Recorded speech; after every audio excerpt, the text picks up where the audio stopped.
Bom dia, boa tarde, boa noite, você que está aqui no podcast O Analogista, o seu podcast sobre tudo. Seja muito bem-vinda, seja muito bem-vindo. Hoje é segunda-feira, dia 17 de abril. Hoje é o Dia Internacional das Lutas Camponesas. Nesse 17 de abril do ano de 1080, o rei da Dinamarca, Haroldo III, morria e era sucedido por Canuto IV, este que viria a ser o primeiro dinamarquês a ser canonizado. Em 1945, nesse 17 de abril, na Segunda Guerra Mundial, as forças brasileiras libertavam dos nazistas a cidade de Montese, na Itália. Em 1964, era lançado o Ford Mustang. E em 17 de abril de 2016, a Câmara dos Deputados do Brasil aprovava o relatório que pediu o afastamento da então presidenta, Dilma Rousseff. Nasceram, nesse 17 de abril, o inesquecível humorista brasileiro Batoré, o ator e apresentador de TV Márcio Garcia e a atriz americana Jennifer Garner. E morreram, nesse 17 de abril, o Papa Bento III e a ex-primeira-dama dos Estados Unidos, Barbara Bush. Estamos aqui hoje com a presença mais do que ilustre, podemos dizer assim, do Padre Marcos. Padre Marcos, que é aí um dos itinerantes do movimento Dom Pedro II, no podcast Brasil Real, do qual eu fiz lá um episódio com o pessoal, foi muito bom o bate-papo, e trouxemos aqui na íntegra no nosso podcast também, esse episódio lá do pessoal do podcast Brasil Real. Um abraço ao pessoal do movimento Dom Pedro II, e dar as boas-vindas aqui ao Padre Marcos. Seja muito bem-vindo, Padre. Obrigado por aceitar o nosso convite. Diga aí, Padre Marcos. É paróquia, não é? Diga aí qual a sua paróquia. Diga, dê-nos as suas informações, Padre Marcos. Então, agradeço o convite de poder estar aqui no Analogista. Já voltando a conversar com você, John, também. Estendo a saudação a todos os ouvintes do podcast. Então, sim, é paróquia, né? Eu sou vigário paroquial, ou seja, eu ajudo um pároco, trabalho junto com um pároco, numa paróquia aqui do Rio de Janeiro, Coração Carisma de Jesus, no bairro de Santíssimo, bairro um pouco afastado do centro. E aí já estou aqui há 3 anos exercendo esse trabalho nessa comunidade. Ótimo, ótimo. E o Padre Marcos está aqui com a gente hoje para a gente falar de um tema aí que, para nós, como cristãos, né, Padre Marcos, tem sido bastante incômodo, que são os desafios da evangelização. Sim. Nesses últimos tempos. Estávamos aqui no último episódio batendo um papo com o professor Tosta, a gente falava sobre o ser humano hoje em dia, como o ser humano tem sido imediatista, como a tecnologia tem influenciado muito na vida das pessoas, e isso não deixa de afetar esse meio cristão, principalmente neste tema que é muito relevante para as igrejas, independente seja igreja evangélica, igreja católica. A gente não está aqui para distinguir isso, a gente está aqui para falar sobre uma ordenança de Cristo, que foi o ide pregai. E a vida hoje tem sido bastante difícil para esse mandamento, não é, Padre Marcos? Vamos destrinchar aí esses desafios que a gente tem hoje em dia aí sobre essa questão de evangelização. Você começou falando sobre a internet, né? Eu acho que é uma coisa que ajuda, pode ajudar, mas também pode atrapalhar muito, né? E, assim, na internet eu acredito que tenha pessoas excelentes pregando o evangelho, falando da palavra de Deus, ensinando a doutrina cristã, e também outros exemplos que não são assim tão construtivos, né? Eu acho que quando a gente tem uma vocação para poder trabalhar na internet, quando Deus nos chama, nos dá uma capacidade para isso, isso acaba ajudando e atingindo muitas almas. Agora, se a gente se aproxima da internet com um espírito um pouco vaidoso, né, buscando se servir do evangelho para ganhar seguidores ou coisas semelhantes, a gente acaba caindo no campo do pitoresco e as pessoas, em vez de se sentirem atraídas pelo evangelho, elas vão, na verdade, se afastando. Ninguém quer ficar se associado a uma coisa que causa graça, né, que causa gozo assim, entre as pessoas, uma coisa meio burlesca. Então, assim, a internet pode ser muito boa no campo da evangelização, mas também pode ser um perigo quando a gente quer se aproximar dela sem essa vocação para isso, né? Porque tem pessoas que têm vocação para trabalhar em vários tipos de segmento cristão. Tem pessoas que podem evangelizar com a música, com a escrita. Eu gosto muito da escrita, amo escrever, amo ler. Outros são chamados para academia, para ensinar por meio de aulas, enfim. São muitos segmentos, a gente não pode reduzir tudo só à internet, né? Assim, vou falar da internet porque é o meio de comunicação mais, eu acho que hoje, um dia já foi o rádio, um dia já foi a TV, mas acho que hoje a internet é o meio de comunicação mais usado por todo mundo. Sim. Mas, assim, o senhor não acha, padre, que mesmo com o advento da internet, é claro que a palavra de Deus, a evangelização deve ser feita, deve ser pregada em todos os meios possíveis, e a internet está aí para ajudar, como você bem disse. Mas você não acha que o uso da internet, mesmo que não excessivo, atrapalha um pouco a vida particular da pessoa com Deus? Porque, assim, é diferente quando você frequenta a igreja, quando você recebe uma bênção, quando você conversa com seu pastor, conversa com seu padre, recebe uma orientação, recebe um conselho, de simplesmente ouvir uma palavra ali pela internet, ou assistir e tal. O senhor não acha que tem um impacto maior a pessoa ter esse contato físico com a igreja, ter esse contato físico com o seu líder Sim. religioso, vamos dizer assim? Não, é insubstituível. Insubstituível. Você ter o contato pessoal, assim, tete a tete com as pessoas, é muito importante. Tem níveis de comunicação no diálogo presencial que a gente não tem na internet. E um grande risco também de a gente ficar apenas só no aspecto da internet e não frequentar uma igreja, ou não ter uma vida de oração na prática, ou não pertencer a uma comunidade, é dispersar a nossa vida de oração. Ou então de não se enganjar como nós deveríamos se enganjar na vida cristã. A vida cristã, ela não é uma questão só teórica, de ler a palavra de Deus e ficar por ali mesmo. É a questão de encarnar aquilo ali, colocar aquilo ali na prática. Para isso, a gente precisa da comunidade. Então, ser cristão só na internet é ser meio que um cristão pela metade, porque falta o ir, o estar junto com o próximo, o construir virtudes, o ter pecados, o ajudar, né? A mesma coisa com relação à vida de oração. Eu percebo que a gente tem pessoas na internet que seguem tudo, que é coisa de cristão, seja na igreja católica, na igreja evangélica, né, e etc. Mas, assim, na casa dela, ela não senta com a palavra de Deus para rezar, ela não vai na comunidade para rezar, ela não, se a gente pedir ela para fazer uma oração, ela fica tímida e ela não tem aquela intimidade com Deus de poder dizer com as próprias palavras aquilo que está no coração dela, né? Então, ficar nesse campo apenas da internet é uma dificuldade, ao meu ver, e ter um contato com a religião ao meio de ensinar bastante o cristianismo, né? De ter uma comunidade, de ter uma conversa com o seu pastor, com o seu sacerdote da sua paróquia, enfim.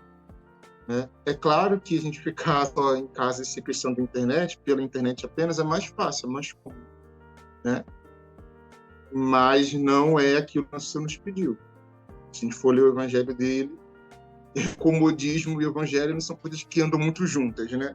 O Exatamente. evangelho é uma coisa que exige mesmo, né, gente? É isso, e exatamente por isso que eu fiz essa pergunta, porque assim, evangelizar hoje em dia tem sido tão difícil, porque o comodismo da tecnologia, o comodismo da facilidade de contato tem influenciado na, na expectativa de um engajamento, como você disse mesmo bem aí, mas eu disse antes. Tem dificultado o engajamento das pessoas com a sua comunidade, com a sua igreja.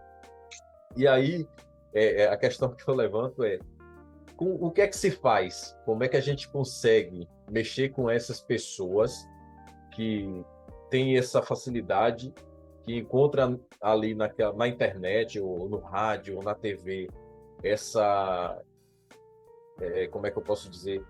Encontra ali o que precisa, o que acha que precisa Sim. da sua vida espiritual ali e acaba deixando passar o que realmente é necessário, que é ter esse contato. Como você mesmo disse, o Evangelho de Cristo não tem nada a ver com comodismo. A gente bem sabe disso. Como é que a gente consegue chegar nessas pessoas, alcançar essas pessoas? O que fazer nesse âmbito, no mundo que a gente vê hoje? Eu acho que para começo a gente tem que ter maturidade ao evangelizar as pessoas. E não ficar achando que é uma coisa super eficaz, uma coisa matemática, como se fosse um curso. Cada ser humano é um universo muito complexo. Então, ele tem suas próprias regras e seu próprio tempo. E a gente entender a regra e porque também tem aspectos que atingem a todos, é importante. Então, eu percebo que a gente tem que sempre se propor, né? Ou seja, se propor aqui, propor o Evangelho, propor a mensagem de Cristo e aguardar que a pessoa encontre ressonância na alma dela. Isso acontece. Ao mesmo tempo que a gente vive um tempo muito difícil de se evangelizar, por um aspecto, por outro pode ser fácil, porque as pessoas continuam sendo pessoas e elas querem sentido de existir. Os sentidos humanos, né, mundanos, a gente pode, às vezes, falar, são um pouco temporários, às vezes são decepcionantes. Né? E aí a pessoa, poxa, tentei me enganjar numa causa, tentei me enganjar numa outra coisa, mas me decepcionei.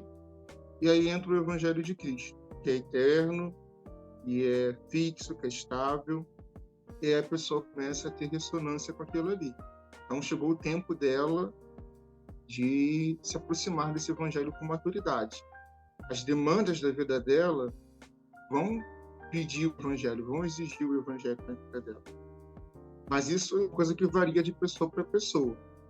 A gente aqui na Igreja Católica temos o que chama de caminho neocatecumenal, um companheiro que a gente faz com jovens, né, que já foram batizados, fizeram a primeira comunhão, e aí estão preparando com outro sacramento, que é o sacramento da maturidade, que a gente chama de Cristo.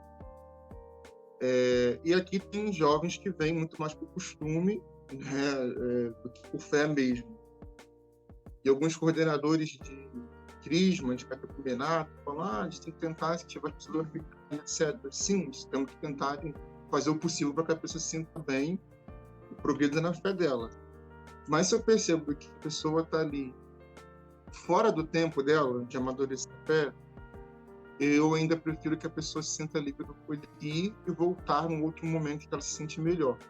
Porque ficar ali forçada, sabe? Ficar ali meio que obrigada por estar, eu acho que a palavra de Deus ela não se enraiza nesse tipo de campo. Ela precisa de um terreno propício para isso. Cada pessoa vai ter esse preparo em momentos tão diversos da sua vida. A minha própria conversão, se você me permitir, falo rapidinho. Eu Claro, não fui uma claro. pessoa que me aproximei da Igreja Católica desde criança. Tem alguns padres que, não, eu quis ser padre desde criança, porque meus pais eram católicos. Os meus pais são católicos, mas não eram católicos fluentes, e eu acabei indo na esteira deles também, não me tornando um católico frequente. E lá na adolescência, por volta de 15, 14 anos, eu passei por uma decepção assim na minha vida em determinada coisa. E foi a partir daí, um amigo me convidou para ir à igreja. Eu fui, era uma outra comunidade que não era que eu tinha participado a princípio, quando eu era criança. E diante daquela dor, daquele sofrimento, daquela contrariedade que eu estava atravessando, o evangelho começou a fazer sentido. O meu terreno estava preparado para acolher a palavra de Deus. Acolhi e deu fruto, cá estou. Mas lá na primeira comunhão, na primeira catequese, talvez eu não estivesse tão preparado quanto com 15, com 16 anos. Então é uma coisa que vem de cada um, né? A gente tem essa facilidade, entre aspas, é que as pessoas ainda buscam sentido de existir, de viver, né? Elas querem um ideal de perfeição, elas querem um ideal de verdade, de justiça na vida delas. E é aqui que o evangelho, só que a gente precisa saber qual é o momento ideal para cada alma. E é por isso que eu falo, ficar só na internet não deixa de perceber essas particularidades de cada alma, né? Porque o evangelho não é só a palavra pregada. O evangelho é vivido em comunhão. Sim. Com os irmãos, com sua comunidade, com seu líder.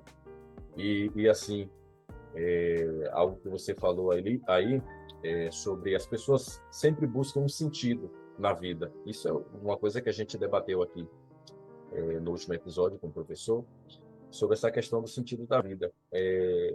E as pessoas, a gente fala assim da dificuldade da evangelização, mas a gente tem que lembrar que Paulo escreveu o seguinte: olha, eu plantei, Apolo regou, mas quem dá o crescimento é Cristo.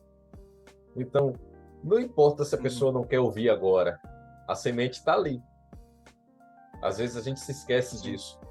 É claro que hoje, o mundo hoje está um pouco mais complicado para essa questão da recepção do evangelho, por tanta ideologia que a gente vê por aí, por tanta coisa absurda que tem se disseminado em escolas e tudo mais. E a própria Bíblia diz: por se multiplicar a iniquidade, o amor de muitos esfriará. E a iniquidade tem se multiplicado absurdamente ultimamente. Mas o fato é que, se a palavra do evangelho é pregada, está ali uma semente. Como a Bíblia, volto a citar a Bíblia. A Bíblia diz que a palavra não volta vazia. Então, a semente vai ficar ali. A questão, agora falando como evangélico, aqui mesmo, Portugal, a gente prega o evangelho para as pessoas, mas a gente vê a frieza das pessoas com relação à recepção. Mas não é recepção do evangelho, é recepção das pessoas, como elas nos recebem friamente. Eu tenho exemplos aqui de que as pessoas chegaram a nos receber com tanta frieza que parecia que estava rejeitando Jesus, mas depois chegar para a gente contar: olha, aquele dia que você me falou aquilo, ficou guardado. E na hora certa, a palavra se confirmou. Então, assim, a palavra sempre vai estar ali. A dificuldade hoje é da gente conseguir chegar até as pessoas. A gente conseguir chegar até as pessoas. Olha aí, sim, nosso amigo Celso tá chegando aí para complementar esse bate-papo. Seja bem-vindo, atrasadinho. Estamos na área. Então, Celso, estamos falando aqui sobre as dificuldades de evangelização atualmente. E como eu ia falando, a dificuldade não é nem pregar o evangelho em si, porque o evangelho, como o padre mesmo disse aí no início, ele é estável, é o mesmo de sempre. São as boas novas de Cristo, o que Cristo veio, pregou, fez por nós, morreu por nós, se sacrificou por nós, ressuscitou, nos dando a redenção. É esse mesmo evangelho. A dificuldade hoje é alcançar as pessoas.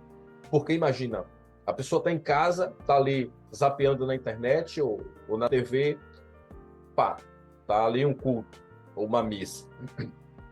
Tem lá um pregador e traz uma palavra ótima, maravilhosa. Olha, legal, que bacana. Vou na igreja. Quando ele chega na igreja, que ele vê que é necessário uma prática, que é necessário uma vida de entrega já começa a ficar um pouquinho difícil. Até porque o evangelho que tem sido pregado, olha o que eu vou dizer, não me confunda, não o evangelho, mas o evangelho que tem sido muito pregado por aí é o de facilidade. E eu falo, não sei se o Padre Marcos o Padre Marcos tem mais prioridade para falar no ramo católico, mas eu falo no ramo evangélico. O evangelho pregado hoje em dia é um evangelho de facilidade, o evangelho de entrega, o evangelho de sacrifício, o evangelho de lutas, como o próprio Jesus disse que no mundo tereis aflições. Olha, tá ali no cantinho, de vez em quando, sabe? Então, esse cuidado E é o que que falta. está precisando, né? Pois é, pois é. É, A é, repreensão, é o que a gente precisa. o evangelho da É repreensão. porque existe, Sim, exato, fale. existe um certo amor no sacrifício, né? O amor, ele é o amor puro, o amor verdadeiro, o amor fixo, assim, né? Perene. Ele exige um pouco de sacrifício.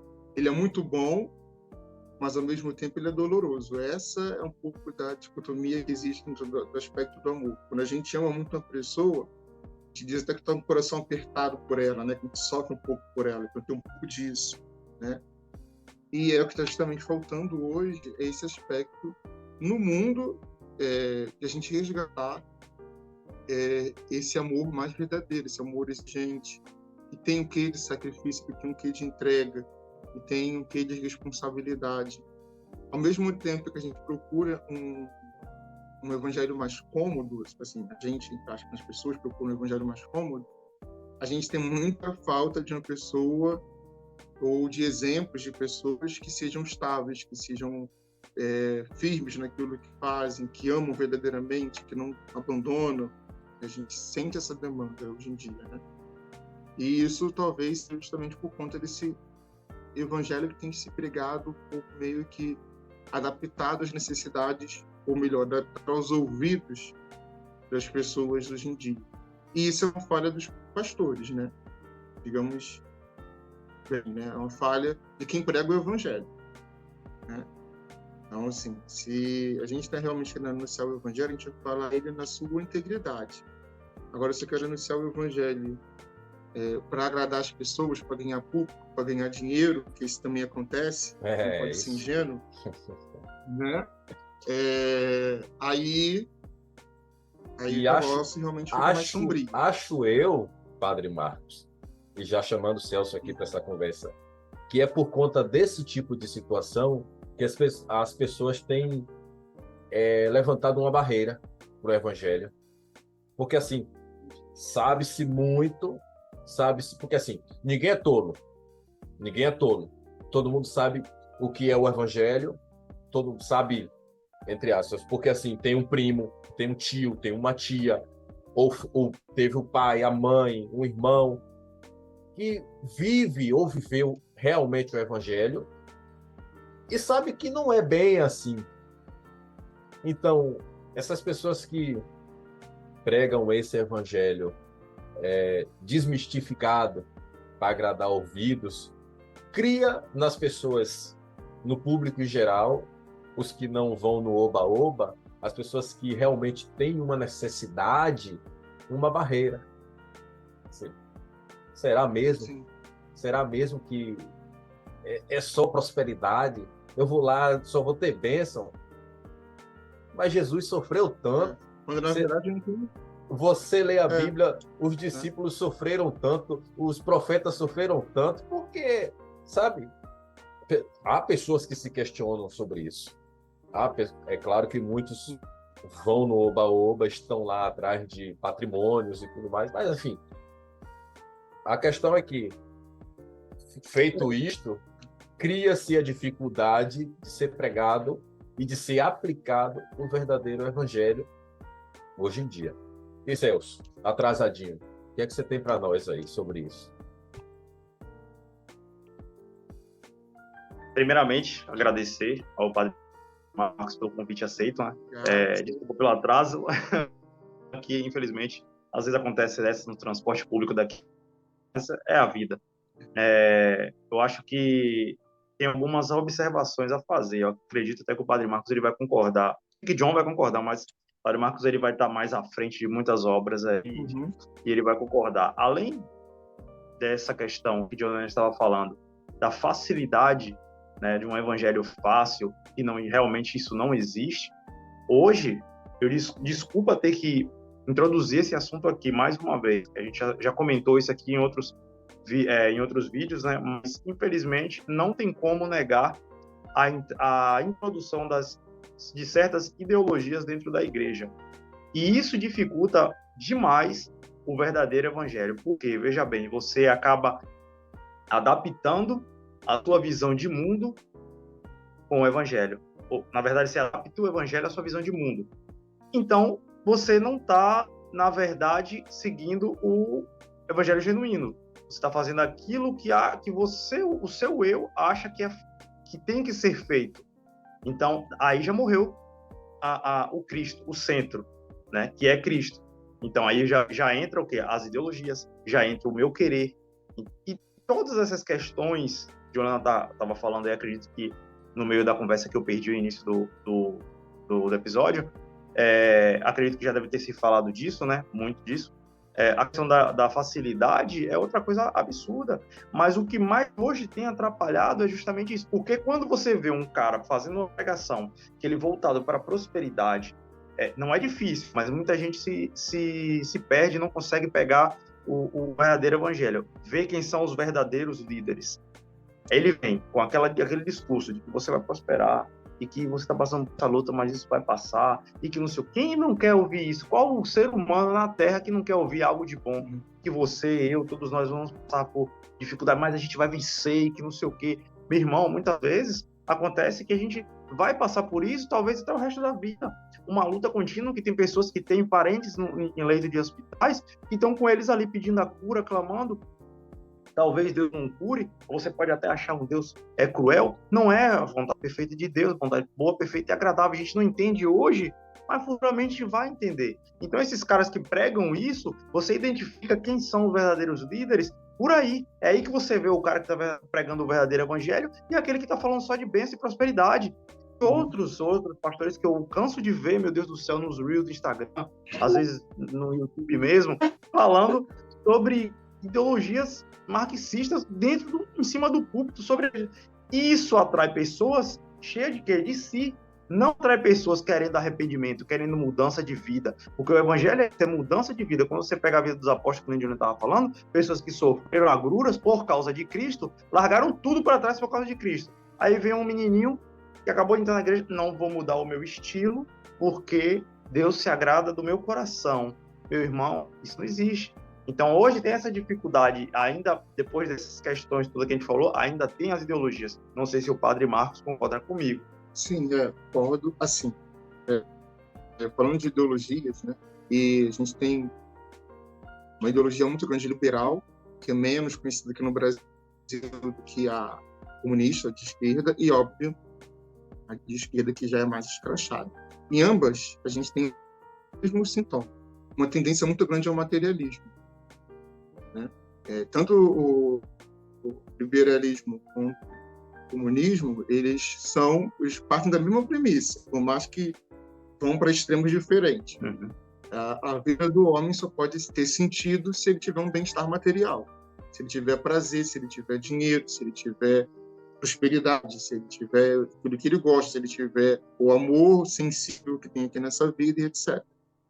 E isso entrando na igreja, mas antes de entrar na igreja já entrou na cultura há muito tempo, produz esse tipo de pregação do evangelho materialista, em que o cristão já não pensa mais no céu, já não sonha mais no céu, já não tira do céu a força para atravessar a cruz do seu dia a dia, né? Já não entende mais o sentido do sofrimento, porque na mentalidade das pessoas, no fundo, elas só vão ser felizes aqui. Né?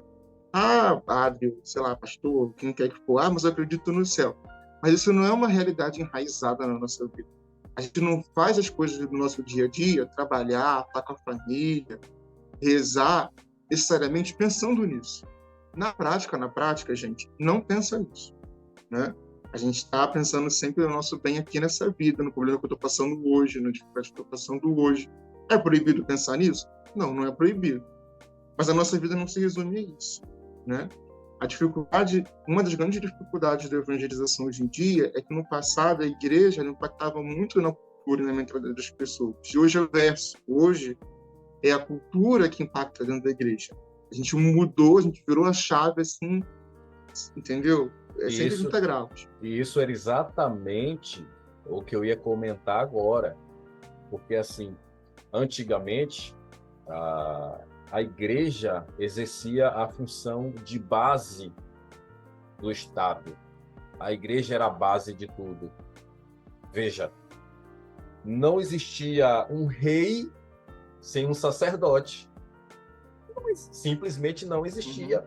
Se você pegar hoje ainda a tradição da família real britânica, vamos falar dela, que é a mais conhecida. Olha, para o rei Charles agora ser coroado, precisou ser coroado por foi padre, não sei se é padre ou bispo, o padre Marcos sabe melhor que eu isso aí, mas ele precisou passar pela igreja. A igreja teve que dar a bênção a ele para ser rei, senão ele não era. Então, a comunidade, o Estado, a nação, o país, seja lá o reino, não existia sem igreja. E é o que o padre Marcos está falando aí. Hoje está tudo do avesso. Subverteu tudo. Estão tentando mitigar. Do nascimento do... Estão tentando, não, mitigaram o papel da igreja dentro de um país, dentro da comunidade, da nação.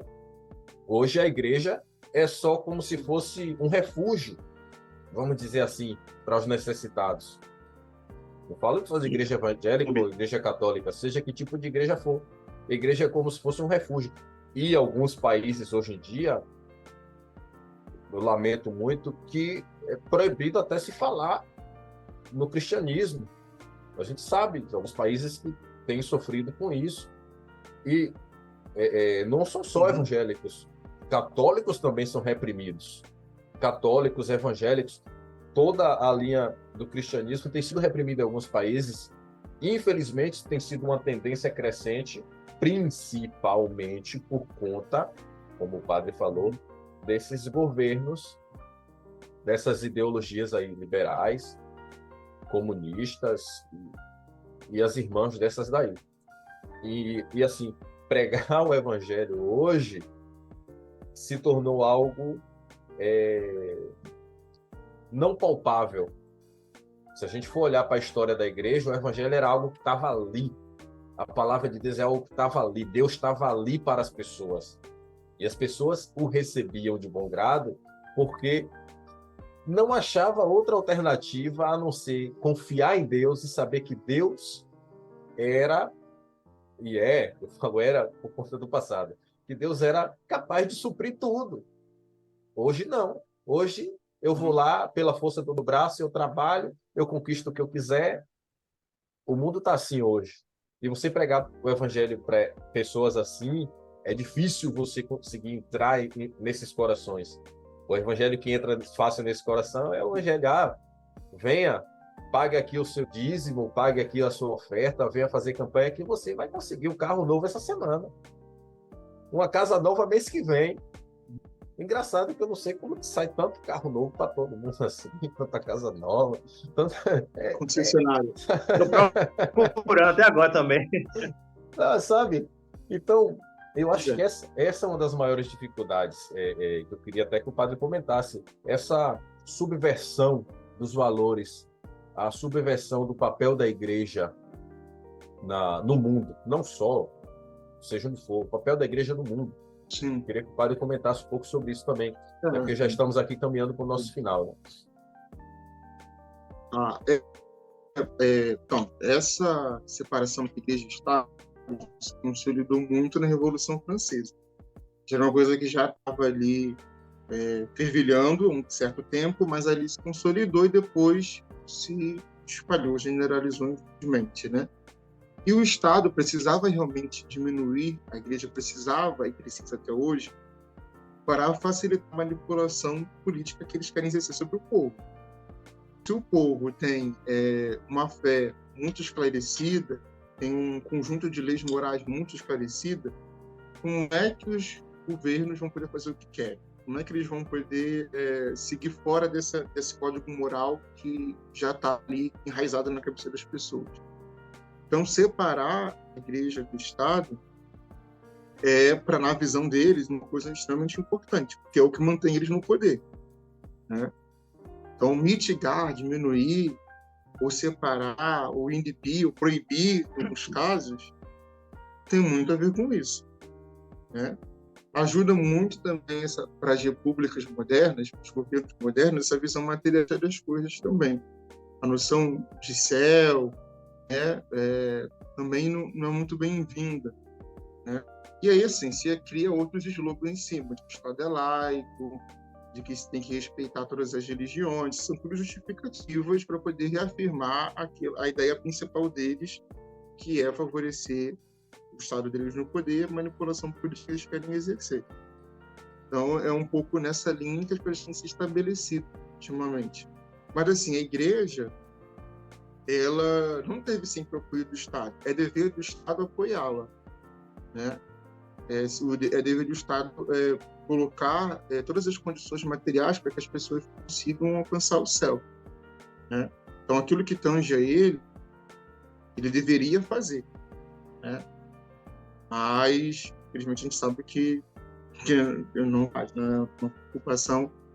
Uma preocupação deles. Mas, no início, a igreja não tinha recurso do Estado.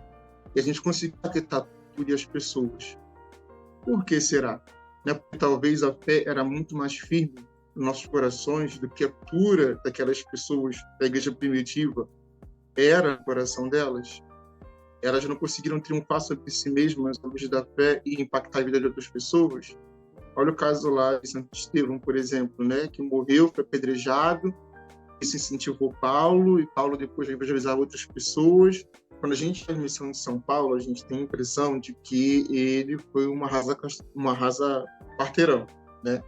Mas alguns estudos dizem que não, na verdade. São Paulo foi uma pessoa que ele mesmo dizia que tinha uma certa dificuldade de falar, ele escrevia muito bem, né? Não necessariamente uma pessoa super eloquente. E foi evangelizando aos poucos, de comunidade em comunidade, passando na casa das pessoas, evangelizando pouco a pouco, esse contato, e teve um efeito de onda ali em volta dele, né? As pessoas que ele atingia evangelizavam outras, que evangelizavam outras, e evangelizavam outras. Hoje em dia, a gente tem uma mania muito de coisas megalomaníacas, gigantescas, né, de eventos de massa, e eu acho que isso não é uma boa linha para quem quer evangelizar bem. Tem que ser o trabalho de formiguinha, de sentar junto, de conversar, né, e, sobretudo, a partir da sua própria casa, da sua própria família. Com esse grande influxo de temas políticos, né, que tem invadido o Brasil hoje em dia, tudo virou discurso político. E a gente quer evangelizar as pessoas também com essa forma. Ou seja, de debater como se fosse um discurso político. Não precisa disso. Conversa bem com a pessoa, trata ela muito bem, se veste muito bem. Se você é esposa, faz uma coisa para sua família, chama eles para rezarem juntos. Pouco a pouco, né, nos ambientes familiares, na sua escola, no seu colégio, as pessoas vão se sentir atraídas por você. Essa é a beleza. O exemplo, né, Padre Marcos? Sim, exato. A evangelização do exemplo. Eu ia até falar isso. Que é o né? Porque o que seria da mensagem de Nosso Senhor Jesus Cristo se o exemplo dele não coadunasse com aquilo que ele estava pregando, né? E qual foi a linha de evangelização de Jesus? Ir na casa das pessoas, conversar com elas, jantar com elas, tanto que foi criticado porque estava indo na casa de pecador, na casa de não sei quem, né? Entendeu? O Jesus agiu um processo de evangelização que foi atingindo as pessoas, mas o início da pregação dele não foi nada extraordinário. Ele simplesmente estava com as pessoas, conversava com elas, ensinava elas numa linguagem acessível àquelas pessoas, linguagem rural, linguagem peste, linguagem do dia a dia, né? Mulher que varre a casa para achar a moeda, né? A semente que é jogada em tal terreno, seres pescadores usando a linguagem de pesca, e assim o evangelho foi pregado, assim que ele foi anunciado, foi assim que ele cresceu. A gente precisa também seguir um pouco essa mesma linha de Nosso Senhor Jesus Cristo da hora de evangelização, de se fazer próximo, estar próximo às pessoas. Isso sim dá firmeza, consolida elas, na verdade. É óbvio que a gente tem um trabalho na internet, tem um trabalho de expansão, de formação, é importante. Mas, olha, gente, não substitui estar com as pessoas. Isso aí não pode ser trocado. Né? Isso é verdade. Respondi a pergunta? Sim, com certeza. E para a gente ir finalizando aqui nosso episódio, o padre falou sobre a questão de como Jesus pregava. Eu acho que é o que falta um pouco nos religiosos de hoje em dia, que é o que sobrava dos religiosos no tempo de Jesus. Na verdade, sobrava naquela época e sobra hoje, que é a soberba. O que falta, na verdade, é a humildade que Jesus teve para pregar a sua palavra. Veja, você encontra aí inúmeras pessoas que, porque tem ali um certo status ou qualquer coisa assim, já se acha que é melhor do que as pessoas que estão o ouvindo. E Jesus não era assim. Jesus se sentava, como o padre Marcos bem falou, se sentava ali com pecadores, com publicanos, se sentava com as pessoas, pedia barco emprestado para subir ao barco para poder pregar à multidão, para que a multidão pudesse ouvir. Eu acho que, como o padre falou mais cedo, o amor primário tem faltado, mas também a humildade, o mesmo amor de Cristo e a mesma humildade que Cristo na evangelização hoje em dia.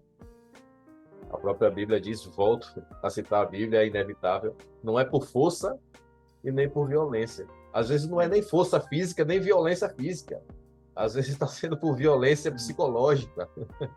É por força psicológica. As pessoas não estão sendo transformadas, estão sendo convencidas. Que é diferente você ter uma transformação dentro de si e você ser convencido de uma coisa. Quando você é convencido, você foi vencido por aquele argumento, mesmo que você não o queira. Mas quando você é transformado, você se entregou. E essa entrega é esse tipo de pregação que falta hoje. É esse evangelho que falta ser pregado hoje. E é esse evangelho que tem sido difícil de se entregar hoje. Aí eu volto ao início da nossa conversa. Pela facilidade, pelo evangelho falso que tem sido pregado, quando se pega o evangelho verdadeiro, o evangelho prático, tem sido difícil a aceitação. Mas não podemos desistir, não é, Padre Marcos? Independente se é aqui no evangelho, se é no catolicismo, o importante, volto a falar disto, falei isso lá no episódio com vocês, lá no podcast do Brasil Real, o importante é trazer as pessoas para Deus. Porque quanto mais perto de Deus, menos horrores, menos maldade essa pessoa vai ser capaz de fazer. Aqui eu já passo para as considerações finais do Padre Marcos, agradecendo desde já, mais uma vez, né, por ter aceitado o nosso convite, a sua presença aqui. Mande um abraço para o Christopher, um abraço pessoal lá do Movimento Dom Pedro também. Diga a ele que mandamos aqui um abraço apertado do analogista para ele. E muito obrigado mais uma vez por estar aqui com a gente. Eu agradeço o convite, estar com vocês, uma conversa muito boa, necessária, né, até para esclarecer também um pouco nossos ouvintes sobre todo esse trabalho de evangelização que a gente tem realizado, né. Eu acredito que vai ser uma coisa que acrescentará a vida das pessoas também, independente se professa o catolicismo, se professa nas igrejas evangélicas, né, e está aí disponível, né, para acolher vocês também, mais outras vezes lá no movimento Dom Pedro II, para outros temas, né? Convido os ouvintes também a conhecer o movimento Dom Pedro II, um movimento de restauração da monarquia. A gente também está dando nossos primeiros passos, inclusive o nosso movimento e o podcast também nasceu quase junto com a Analogista, né? Quase na mesma data ali, de novembro do ano passado, né? Isso mesmo. Então, a gente tem uma fraternidade entre esses dois movimentos também. Então, os ouvintes quiserem conhecer o nosso trabalho lá, a gente vai ficar bem contente de tê-los também no movimento Dom Pedro II. Bom, o pessoal já teve a oportunidade de acompanhar o Christopher aqui com a gente, falando sobre monarquia, falou sobre o projeto de vocês. Já teve a oportunidade de me acompanhar no podcast de vocês, como eu já disse, reprisamos aqui no nosso podcast, mas nunca é demais. Vamos deixar aí os contatos, as páginas do podcast do Movimento Dom Pedro, para o pessoal, mais uma vez, quem não conheceu ainda conhecer, e quem já conhece, poder conferir de novo e continuar acompanhando. Eu quero aproveitar, Celso, e já te agradecer aqui por chegar atrasado, mas chegar, né? É melhor do que não chegar, né?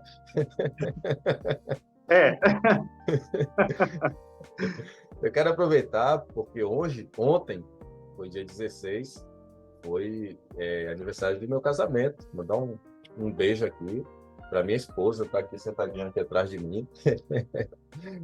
Um beijo para minha parabéns, um abraço para nossa amiga Nilda. Parabéns. Abençoe. Obrigado. Fizemos aniversário de casamento ontem e é só felicidade, né? Celso, obrigado, meu amigo. Com certeza. Mais uma vez. E seguimos firme aqui. E o Padre Marcos, já estendemos também nosso convite para ti, para outras oportunidades, falarmos de outros temas. Sempre muito bom debater. Vamos falar, tem muita coisa para falar ainda, né? Com certeza. E Celso, meu amigo, valeu mais uma vez. Desculpa o atraso, Padre Marcos. Foi um prazer falar com você. Foi a primeira vez que a gente teve esse contato assim. Da última vez também não teve como. Eu tive que resolver algumas coisas. Era aniversário da minha esposa e eu estava na correria e procurando presente. E quando eu cheguei, já tinha finalizado, mas eu peguei esse episódio. Foi muito bom. Foi bom conhecer o podcast de vocês também. Eu vou me aprofundar mais. Vocês ganharam mais um pro movimento, porque eu realmente não sou leigo. Mas, assim, eu tenho me apaixonado pela história realmente da monarquia e eu preciso aprender mais com vocês. Tá bom, que bom. É isso aí, galera. Nos vemos daqui a 15 dias. Mais uma vez eu relembro nossos episódios que eram semanais, agora serão quinzenais, até para ver se Celso consegue chegar no horário, né? Mas vamos seguindo. Eu quero agradecer a audiência de quem esteve conosco até aqui. Muito obrigado. Um grande beijo a todos e até a próxima. Tchau, tchau.